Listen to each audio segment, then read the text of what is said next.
విఘ్నేష్‌తో మొదలు పెడదామా? మంచి యుఫోరియాతో స్టార్ట్ చేద్దాం. విఘ్నేష్. అందరికీ నమస్కారం అండి. ఫస్ట్ ఆఫ్ ఆల్ ఇట్లా మన రెస్పెక్టెడ్ జర్నలిస్ట్స్ అయినా, ఆడియన్స్ అయినా చూసిన వాళ్ళందరూ కూడా ఇంత ప్యాషనెట్‌గా, హార్ట్ ఫెల్ట్‌గా మాట్లాడుతుంటే చాలా హ్యాపీగా ఉంది. ఎందుకంటే ప్రతి సినిమాకి అలా జరగదు. మనం మామూలుగా ఒక 2 అవర్స్ చూసి ఎంటర్‌టైన్ అయ్యి వెళ్ళిపోతాము. కానీ ఇంత గుర్తుపెట్టుకొని నిజంగా ఇక్కడ నుంచి మాట్లాడుతుంటే చాలా మంచిగా అనిపిస్తుంది.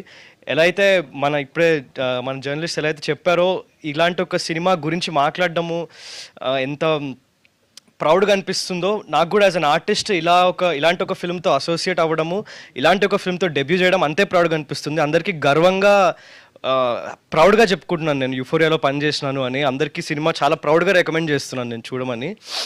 అందుకు అందరి ముందర ఫస్ట్ ఆఫ్ ఆల్ నేను ఇప్పుడు స్టోరీస్ వినే ప్రాసెస్లో, నేను డిసైడ్ చేసుకునే ప్రాసెస్లో నాకు ఆపర్చునిటీస్ ఓపెన్ అయ్యాయంటే అన్నిటికంటే ముందు నాకు గుణశేఖర్ గారు, ఇంకా మన ప్రొడ్యూసర్స్ రాగిణి గారు, నీలిమా గారు అండ్ యుక్త గారు ఇచ్చిన అవకాశం వల్లనే. అందుకు థ్యాంక్ యూ సో మచ్. మీరు ఇచ్చిన నాకు ఫస్ట్ ఛాన్స్ వల్లే నాకు ఇప్పుడు ముందు ఏదున్నా కూడా. అందుకు thank you ma'am. Thank you sir. And ఇప్పుడు మనం మామూలుగా ఈవినింగ్ వర్కింగ్ ప్రొఫెషనల్స్ ఇంటికి వచ్చినాక, లేకపోతే స్టూడెంట్స్ ఇంటికి వచ్చినాక అందరూ కలిసి ఒక ఫిల్మ్ పెట్టుకుందాం టీవీలో అనే కల్చర్ ఎక్కువ ఉంది ఈ మధ్య. అందుకే OTTs are doing so well. అలా ఒక డిసైడ్ చేసుకునే ప్రాసెస్లోనే half an hour, 45 minutes, 1 hour scroll అయిపోతుంది. కానీ ఒక్క ఫిల్మ్ మీద డిసైడ్ అవ్వలేకపోతున్నారు నలుగురు కలిసి.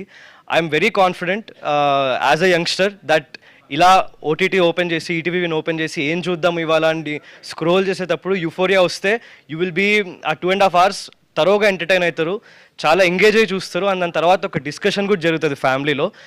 చాలా కాన్ఫిడెంట్గా ఇది నేను చెప్పగలుగుతున్నాను. సో ఐ హోప్ ఇవాళ మిడ్-నైట్ నుంచి April 2nd నుంచి స్ట్రీమ్ అవుతుంది కాబట్టి ఐ హోప్ ఇది ఇంకా చాలా ఇల్లులకి రీచ్ అవ్వాలి, చాలా ఆడియన్సెస్కి రీచ్ అవ్వాలి. And I'm confident that it will do the same. Thank you so much. Yeah, ఓకేనా? ఒక్కసారి చెక్ చేసి చెప్పండి. ఓకేనా? విఘ్నేష్ కంప్లీట్ చేసినట్టేనా? Yeah, so you're done with your speech, right? Thank you so much. So we thoroughly enjoyed your performance. అసలు beautiful arc.